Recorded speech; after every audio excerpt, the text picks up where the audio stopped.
ليؤمنوا بهذا الحديث أسفا إنا جعلنا ما على الأرض زينة لها لنبلوهم أيهم أحسن عملا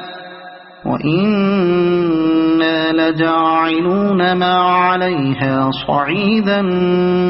جرزا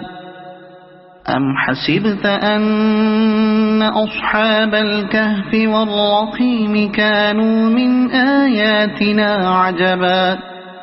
إذ أوى الفتية إلى الكهف فقالوا ربنا آتنا من لدنك رحمة وهيئ لنا من أمرنا رشدا فضربنا على آذانهم في الكهف سنين عددا ثم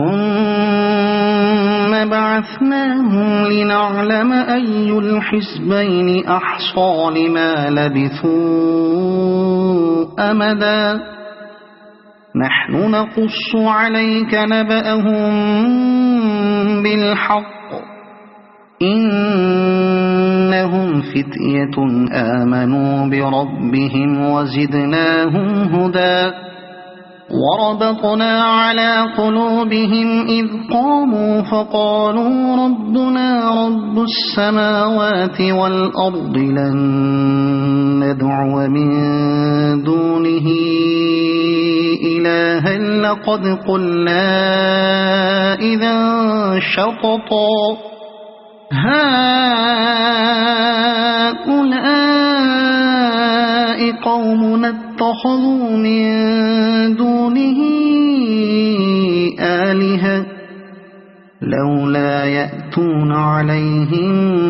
بسلطان بين فمن أظلم ممن افترى على الله كذبا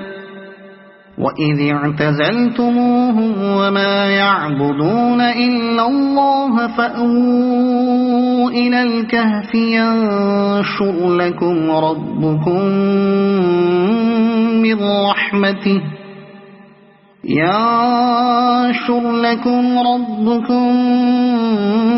من رحمته ويهيئ لكم